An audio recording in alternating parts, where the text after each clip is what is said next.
The massive doors of the Galactic Council chamber opened with a sound like thunder. Captain Minho Park walked through them with steady steps, his black uniform crisp and clean.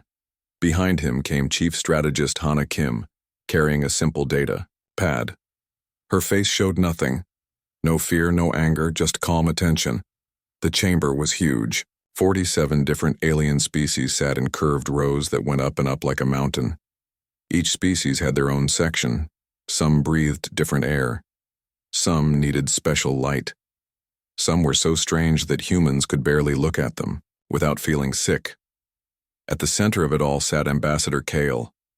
He was tall and thin with gray skin that looked like old metal. His eyes were black holes in his face. When he spoke, his voice filled the entire chamber without any machines to help it. Humans, Kyle said. The word came out like something dirty. You have been called here to receive the final judgment of the Galactic Council. Minho stood straight. He had been in many meetings like this, but never one that mattered so much. He could feel the eyes of billions watching through screens across the galaxy. Every word here would be remembered. We are listening, Minho said simply. Kyle stood up. His movement was smooth like water. For too long, your species has been a problem. You spread too fast, you ask too many questions. You refuse to follow the rules that keep peace in the galaxy. The other aliens made sounds of agreement. Some clicked, some hummed, some made noises humans had no words for. But the meaning was clear. They all agreed.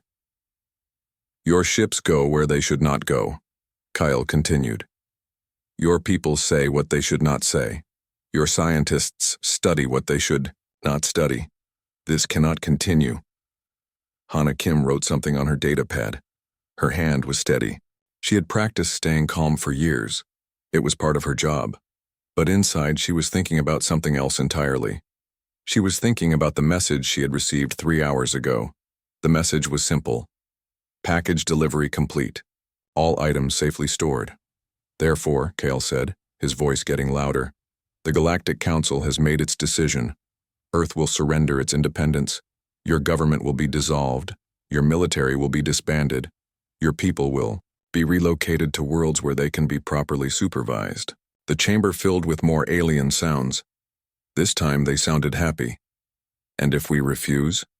Minho asked. He already knew the answer, but he had to ask. Kyle smiled. It was not a nice smile. Then Earth will be cleansed. Every city, every town, every trace of human life will be burned away. Your world will become a monument to what happens when species refuse to accept their place. How long do we have to decide? 30 standard cycles, 30 of your days. Use them wisely. Minho nodded slowly. We will need to discuss this with our leaders. Of course, Kyle said. But understand this, human. The decision has already been made. You will submit or you will die. There is no third choice. The meeting ended. The aliens began to file out, talking among themselves in their strange languages. Most sounded pleased, some sounded excited, a few sounded sad, but they stayed quiet. Minho and Hana walked back through the massive doors. Neither spoke until they reached their ship. It was small and simple, the kind of ship that said, "We are not a threat." The kind of ship that made aliens feel safe. Once inside, Hana activated the privacy screens. Now no one could hear them or see them. Well, she said. Exactly as we expected, Minho replied. They want complete surrender or total destruction. 30 days. 30 days. They looked at each other. Then for the first time all day, they smiled. Do you think they suspect anything? Hana asked. No. They see what they expect to see. A weak species clinging to one small world. A species that can barely travel between stars. A species that poses no real threat. Hana checked her datapad again. The message was still there. So were dozens of others like it. Each one meant something important. Each one meant hope. How many are out there now? Minho asked. The last count was 47 million, spread across 112 worlds, all of them hidden, all of them safe. And the ships? Still, launching. 3 more just this week. Dr. Junho Lee says the new drives are working perfectly. No energy trail. No way to track them. Minho sat down heavily. The weight of everything pressed down on him. Not fear, not sadness. Just the enormous responsibility of it all. You know what this means, he said. Yes, we have to sell it. We have to make them believe Earth is panicking. That we're desperate. That we're preparing for a hopeless last stand. Can we do it? Hana looked out the small window of their ship. In the distance she could see Earth. Their beautiful blue world. The world where humans had first looked up at the stars and dreamed of flying among them. We have to, she said. For everyone who's already out there. For everyone still going out there. For everyone who believes humans deserve to be free. Back on Earth, Dr. Junho Lee was working in his secret laboratory. It was hidden deep underground, far from any place the aliens might look. The walls were lined with screens showing star charts. Each chart showed routes to hidden human colonies. His latest design was almost ready. A ship that could carry 50,000 people. A ship that could travel faster than anything the aliens had ever seen. A ship that could disappear completely from all their sensors. Sir? One of his assistants approached carefully. The latest group is ready for departure. How many this time? 25,000. Families mostly. Children and their parents. Good. And the destination? Kepler 442b. The colony there is ready for them. Dr. Lee nodded. Each group that left made him feel better and worse at the same time. Better because they would be safe. Worse because Earth felt more empty. But this was the plan. This had always been the plan. The aliens thought they were giving humans 30 days to decide. They didn't know that humans had been deciding for 2 years already. They didn't know that the decision was already made. Engineer Dawn Choi floated in the zero gravity of Construction Base 7. Around her, thousands of workers moved like a strange dance. They welded metal, connected wires, and built the future of humanity one piece at a time. The asteroid belt was the perfect place to hide. Millions of rocks floating in space. The aliens never looked here carefully. They thought it was just empty space with some mining operations. They were wrong. How long until this one is ready? Dayon asked her supervisor. 2 more days. Then, we can load the families and send them out. Dayon looked at the ship taking shape around her. It was beautiful in its own way, not like the warships humans used to build. This was a colony ship. A ship meant to carry hope, not weapons. The outside looked like a simple cargo hauler, old and slow and harmless. But inside it had everything needed to start a new world. Farms that could grow food in any soil. Machines that could make anything from raw materials, and most important of all, the new quantum drive that Dr. Junho Lee had designed. The drive is the key to everything, Dayon said to herself. She had helped build dozens of them now. Each one was a miracle of human engineering. The aliens thought they knew how fast travel worked. They used big engines that burned bright across space. Anyone could see them coming from light years away. They were fast, but they were visible. Human ships were different now. They slipped through space like ghosts. They used quantum tunneling to move between points without crossing the space between. No energy trail, no heat signature, no way to track them at all. Meanwhile, back on Earth, Director Taehyun Nam was playing the most important game of his life. He sat in a room full of screens showing cities all across the planet. To anyone watching, Earth looked normal, busy, full of 8 billion people living their lives. It was all fake. The real population of Earth was now less than 50 million. Most of those were volunteers who had stayed to help with the deception. The cities were full of robots and holographic people. The traffic moved in patterns designed by computers. Even the communication networks were mostly artificial. "Sir, we have a problem," his assistant said. "The aliens are asking for updated population reports from the Asian sectors." "Give them what they expect to see," Taehyun replied calmly. "Show them 8 billion people trying to live normal lives while their government panics." "But sir, what if they look closer?" "They won't. They see what they want to see. A primitive species that barely understands space travel. A species that keeps all its people on one world because they can't manage anything more complex. Taehyun smiled at the irony. The aliens thought humans were too primitive to spread across the galaxy. They had no idea that humans had been spreading for years, using technology the aliens couldn't even imagine. The key was making Earth look desperate but not empty, scared but not defeated. The kind of world that would put up a brave but hopeless fight when the time came. In orbit around Earth, Admiral Soyeon Jang commanded what looked like humanity's entire defense fleet, 50 ships arranged in protective formations around the planet. To the alien sensors, they looked powerful and numerous. In reality, most of them were decoys, hollow shells broadcasting false energy signatures. The few real ships were loaded, with special equipment designed to make them look like much larger fleets. "Admiral, the alien observation posts are scanning us again," her communications officer reported. "Let them see exactly what they expect," Soyeon replied. 50 ships with primitive weapons and desperate crews. She looked at her real tactical display. The display the aliens couldn't see. It showed the truth. Only 12 real ships remained. In the Sol system, the rest of humanity's fleet was scattered across the galaxy, protecting the hidden colonies. "Ma'am, incoming message from Construction Bay 7. Another colony ship is ready for launch. Approve it, and make sure our sensors don't detect it leaving." This was the hardest part for Soyeon. Every ship that left made Earth's real defenses weaker. But every ship that left also made humanity's future stronger. Deep in the asteroid belt, the colony ship Daeun had been working on was finally ready. The families came aboard quietly, children holding their parents' hands, older people carrying small bags with their most precious things. 50,000 humans were about to disappear into space forever.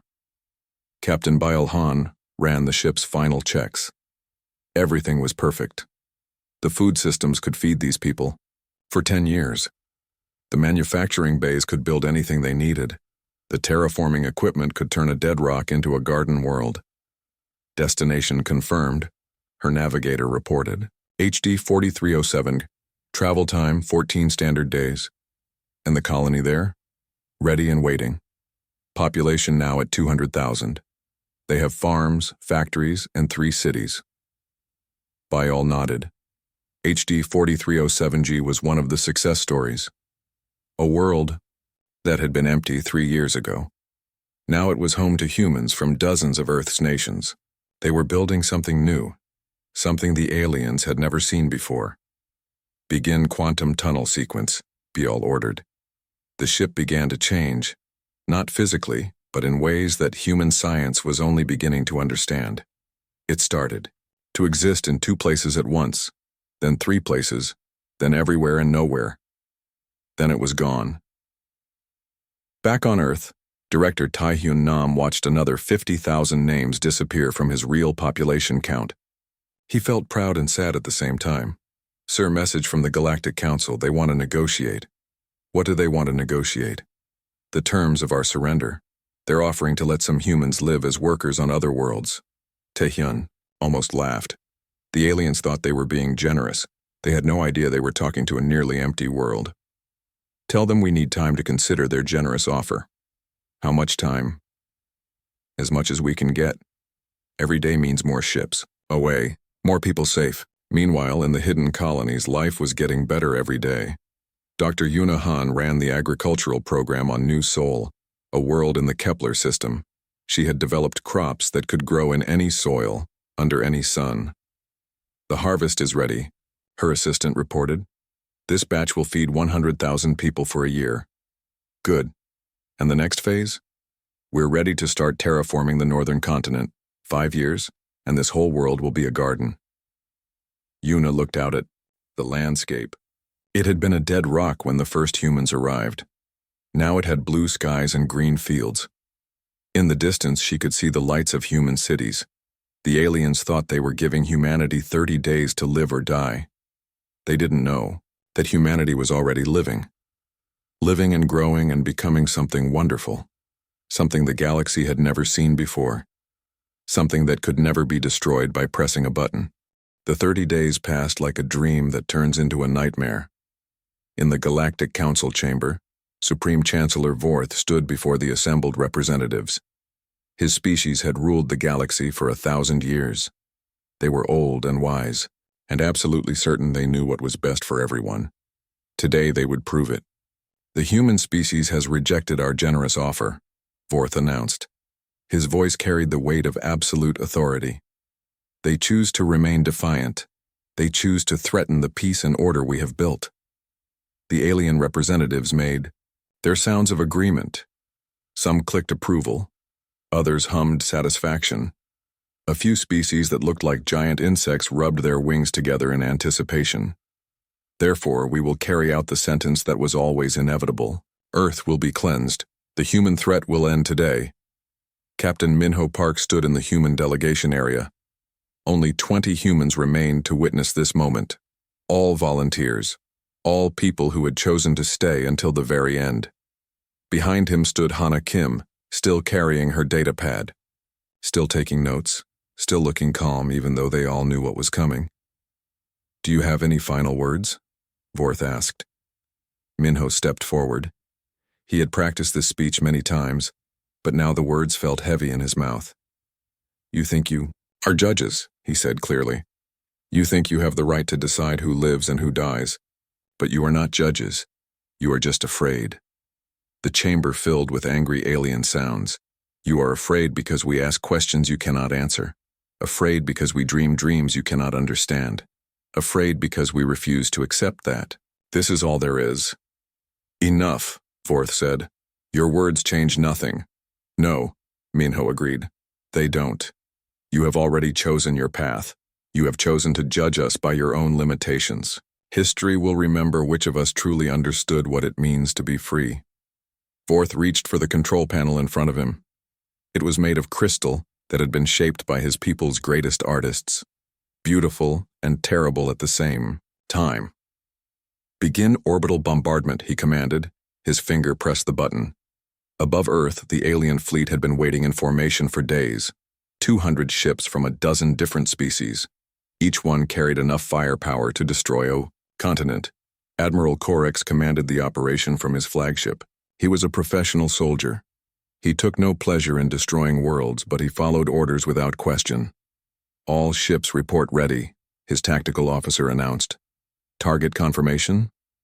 Earth's major population centers: Beijing, New York, London, Tokyo, Mumbai, Lagos, São Paulo, Moscow. Simultaneous strikes to prevent evacuation. Energy signatures from the surface? Strong defensive positions around all major cities. Estimated 8 billion humans taking shelter in underground facilities. Admiral Orcs nodded. The humans were doing exactly what the Council had predicted. Hiding underground like frightened animals. Begin bombardment sequence. The fleet opened fire. Beams of pure energy lanced down from orbit. Each beam was as bright as a small star. They struck Earth cities with the force of nuclear weapons. The results were immediate and terrible. Beijing became a crater of melted glass. New York vanished in a pillar of fire that could be seen from space. London, Tokyo, Mumbai, one by one, the great centers of human civilization disappeared. The automated defense systems Earth had deployed fought back bravely. Missiles rose from hidden silos. Energy weapons fired from camouflaged positions. Fighter craft launched desperate attacks against the overwhelming alien fleet. They fought exactly as hard as the Council had expected. Fierce, but ultimately hopeless. Human. "Resistance is stronger than projected," Admiral Orcs's tactical officer reported. "Expected. Continue bombardment." The destruction continued for 6 hours. When it was finished, Earth's continents were scarred with craters where cities had once stood. The oceans boiled. The atmosphere filled with ash and smoke. "Bombardment complete," the tactical officer announced. "No more energy signatures from the surface. No communications. No movement." Casualties? Total elimination of all major population centers. Estimated casualties, 8 billion humans. Admiral Orcs felt something he rarely experienced. Relief that it was over, mixed with sadness for what had been necessary. "Send confirmation to the Council. The human threat has been eliminated. In the council chamber, the news was received with satisfaction. Several species made sounds of celebration. The threat that had worried them for so long was finally gone. "It is finished," Supreme Chancellor Vorth announced. "Let this be a lesson to any species that thinks they can challenge the natural order." The human delegation was gone. They had been evacuated before the bombardment began, as was traditional. Even the council had some mercy for those who witnessed their people's end. But across the galaxy, in hidden places the council knew nothing about, other humans watched the destruction of Earth on secret screens.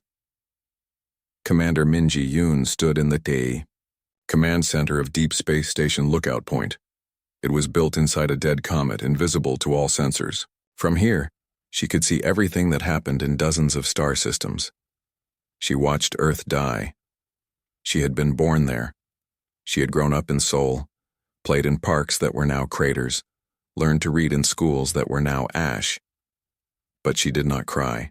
"Commander," her communications officer said quietly, "all stations are reporting in. The signal is ready to transmit." "How many colonies?" 237 confirmed. Estimated population, 63 million humans. And the fleet? 1,200 ships, all equipped with the new technology, all invisible to council sensors. Minji nodded slowly. The aliens thought they had just won a great victory. They had no idea what they had actually done. "Send the signal," she ordered. Across the galaxy, on worlds the council had never discovered, humans received a simple message. The old home is gone. Build the new ones better. On New Terra, Dr. Yunahan was teaching children about Earth, about the blue skies and green grass and the way snow felt on your face. "Will we ever see it?" one little girl asked. "No, sweetheart," Yuna said gently. "Earth is gone now. But we carry it with us. In our hearts, in our memories, in everything we build. Are we safe here?" Yuna looked out at their new world. The cities they had built, the farms that stretched to the horizon, the factories that could make anything they needed. "Yes," she said. "We are safe, and we are free, and we will make sure no one ever has to run away again." The aliens had pressed their button. They had destroyed humanity's birth world. They thought they had won, but they had made one terrible mistake. They thought all humans lived on Earth. They were wrong. 6 months passed peacefully. The Galactic Council congratulated itself on solving the human problem so efficiently. Supreme Chancellor Vorth received praise from leaders across 47 worlds. The galaxy was safe again. The Council's intelligence networks reported exactly what they expected to hear. No human activity anywhere in known space. No ships, no colonies, no trace of the species that had once been such a concern. The problem was cleanly solved. Then the reports began to change. "Sir, we have a situation," Intelligence Director Korth announced during the Council's weekly meeting. He was a nervous creature from a species that looked like walking trees. "The mining operation in Sector 7 has gone silent. Equipment." "Failure?" Vorth asked without much interest. "Unknown. But the last transmission was unusual." "Show me." The Council chamber's main screen activated. It showed the last security footage from Mining Station 447. Everything looked normal at first. Workers from 3 different species moving containers of precious metals. Then the lights went out. When emergency power came on, the station was empty. Not destroyed, not damaged, just empty. As if everyone had simply vanished. But in the center of the main floor, someone had left a message burned into the metal. "Humanity remembers." The chamber fell silent. Several council members made sounds of confusion or concern. "This is impossible," Vorth said. "All humans are dead." "That was our assessment as well," Korth replied. "Until 3 days ago." More images appeared on the screen. A diplomatic convoy that had vanished near the Veil Nebula. The ships were found floating empty in space, their crews gone. Another message: "We do not forget." Then a trade station on the rim of Council space. Same story. Everyone gone without a trace. Message left behind. Earth's children are watching. How? Many incidents? Vorth asked quietly. 17 confirmed. All in the last month. All showing the same pattern. Survivors? None, but also no bodies. No signs of violence. People just disappear. Vorth's skin changed color as it did when his species was stressed. This cannot be humans. We destroyed them all. Yes, sir. That was the conclusion of our best analysts, but the evidence suggests otherwise.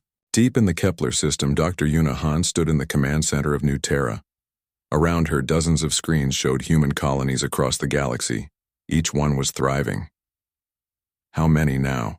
She asked her assistant. 412 colonies. Total population approaching 100 million. Production capacity? Exceeding all projections. The new manufacturing systems are incredible. We can build ships faster than the Council can count them. Una smiled. The aliens had done humanity a favor by destroying Earth. It had freed humans from the need to hide their capabilities. Any word from General Wusung Ko? His latest operation was a complete success. The mining station crews are safe and settling in on New Busan. They were quite grateful to be rescued from Council slavery. Good. And our technology development? Dr. Sun Mi Park reports another breakthrough. The new phase shift systems are ready for testing. The door opened and General Wusung Ko himself walked in. He was a big man with kind eyes and calloused hands. Before the war, he had been a simple farmer. Now he commanded the most advanced military force in the galaxy. The rescue operations are going better than expected, he reported. Most species are happy to escape Council control once they learn there's an alternative. Any resistance? Some. The Council species that benefit from the current system fight back. But their technology is centuries behind ours now. Wusung looked tired. Leading a secret war across the galaxy was not easy, even when you were winning. How many more operations are planned? Una asked. Hundreds. Every month we free more slaves, rescue more workers, liberate more colonies. The Council thinks they're dealing with isolated terrorist attacks. They have no idea we're dismantling their entire system one piece at a time. On the Council homeworld, emergency sessions had become a daily routine. The mysterious attacks were spreading faster than they could respond to them. The pattern is clear, Intelligence Director Korth reported to the assembled leaders. Someone is systematically targeting our operations. Mining stations, diplomatic missions, trade posts, even some of our smaller military bases. But who? Demanded Counselor Vex. His species looked like giant crabs and was known for their direct thinking. If humans are extinct, who is doing this? We have 3 theories, Korth replied nervously. First, a surviving human population that somehow escaped our detection. Second, another species using human symbols to disguise their activities. Third, a rebellion among our own subject species. Which is most likely? Unknown. Each possibility is problematic. Supreme Chancellor Vorth had grown old during his 1,000 years of leadership. He had seen many threats come and go, but this one felt different. What do our sensors show? Nothing, sir. Whatever ships are conducting these operations, they don't appear on any of our detection systems. That is impossible. Our technology is the most advanced in the galaxy. Yes, sir. That was our belief as well. Meanwhile, in hidden shipyards across human space, impossible things were being built every day. Commander Hyok Kim supervised the construction of the newest generation of human warships. They didn't look like weapons. They looked like ordinary cargo vessels or passenger liners. But appearances were deceiving. The phase shift drive is online, his chief engineer reported. Full stealth capability confirmed. Weapons systems? Non-lethal, by design. Stun beams, paralysis fields, matter transporters. We can disable any Council ship without killing the crew. Good. We're not here to become the monsters they said we were. Hyok looked out at the fleet taking shape around him. 50 ships that could appear anywhere, anytime without warning. Ships that could phase through solid matter, become invisible to all sensors, and move faster than anything the Council had ever imagined. The aliens had created their own worst nightmare by trying to destroy humanity. On New Sol, the agricultural world in the Outer Rim, farmers were perfecting techniques that could turn any planet into a garden. Desert worlds bloomed with earth crops. Frozen planets warmed under artificial suns. Dead rocks came alive with forests and rivers. "We're ready for the next phase," reported engineer Jisoo Lee. She was young, barely 25, but her terraforming technology was revolutionary. "How fast can we convert a planet? From dead rock to full ecosystem, 6 months. From marginal world to paradise, 3 months. And existing populations? We can improve their worlds without displacing them, make life better for everyone." This was the human difference. The Council conquered and controlled. Humans transformed and shared. Word was beginning to spread through the galaxy. Whispered conversations in dark corners. Stories of ships that came in the night to rescue slaves. Tales of new worlds where anyone could live free. Species that had been subjects of the Council for centuries began to ask questions. Why should they serve others? Why couldn't they rule themselves? The Council noticed the change in mood but didn't understand what was causing it. "Rebellion indicators are up across 17 sectors," Korth reported during another emergency session. "Crush them," Vorth ordered. "We're trying, sir. But every time we move against one group, 3 more appear, somewhere else. Then use more force." "We are, sir. But it's like fighting shadows. Our enemies appear from nowhere, strike without warning, and vanish completely." What the Council didn't understand was that they weren't fighting shadows. They were fighting the future. A future where freedom mattered more than order, where questions were more important than obedience. A future that humans had started building the moment the first colony ship left Earth. The button had been pressed too late. The threat they tried to destroy had already grown beyond their ability to stop it. 1 year after Earth died, the galaxy was changing. The Council tried to ignore the changes at first, but you cannot ignore a revolution when it reaches your own doorstep. "Sir, the Kepler colonies have declared independence," Intelligence Director Korth reported to Supreme Chancellor Vorth. His tree-like form was shaking with fear or excitement. It was hard to tell which. "Impossible. The Kepler colonies are barely developed. They have no military, no fleet, no way to defend themselves." "They have something else, sir. They have help." The main screen in the Council chamber activated. It showed the Kepler system as it looked today. What they saw made several Council members gasp in shock. Where there had once been 3 small mining colonies, there were now 12 thriving worlds.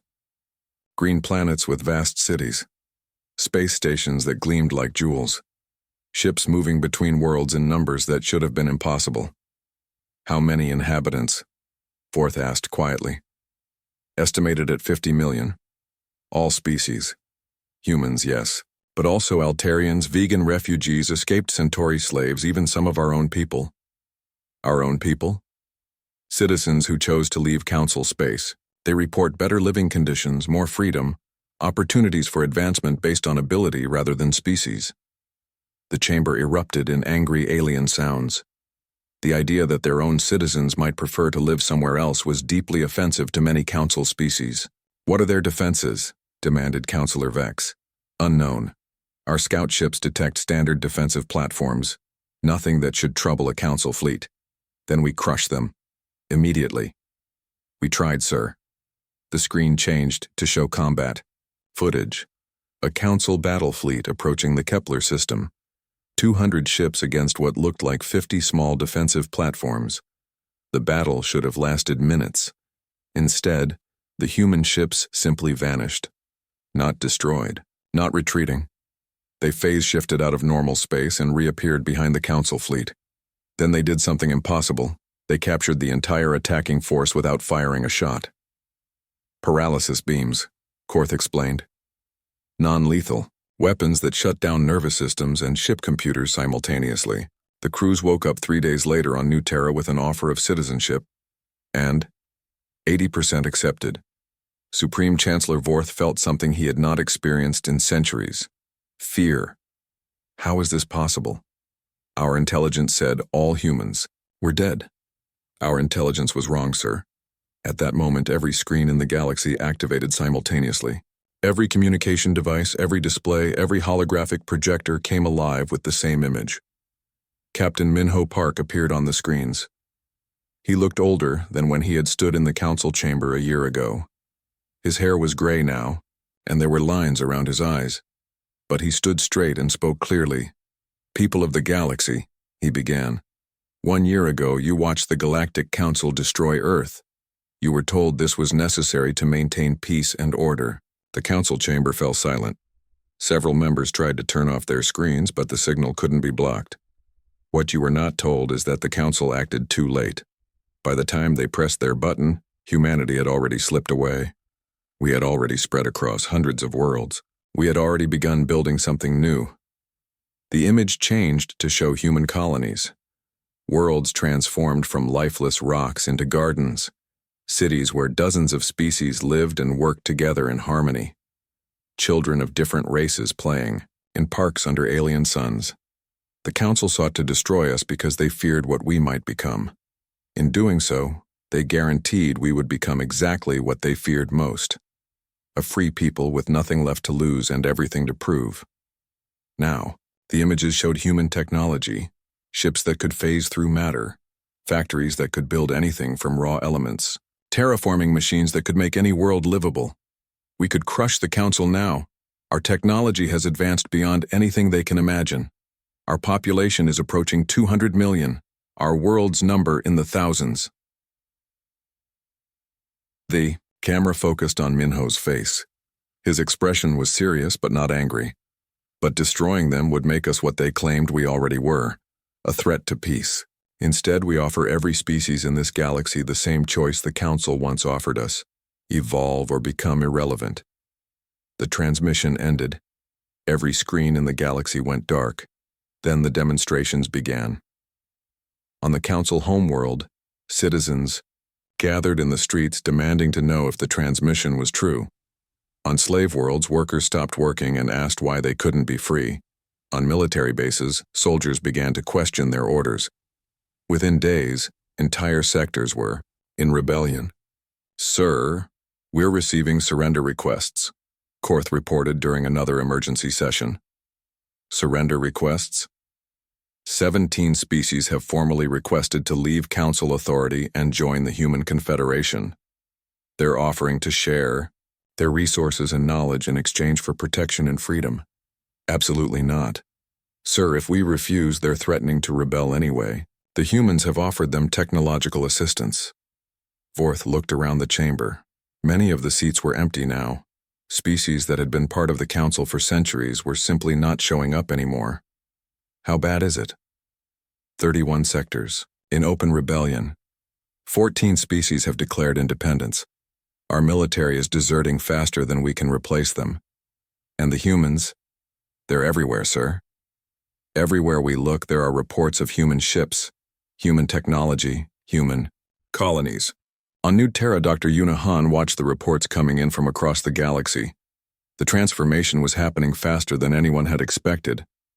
"It's like a dam breaking," she told her assistant. Once people saw there was an alternative to Council rule, they couldn't wait to try it. "Are we ready for this many new members?" Engineer Jisoo Lee says we can terraform 100 new worlds this year alone. Commander Hyuk Kim reports that former Council military units are providing excellent protection for the new colonies.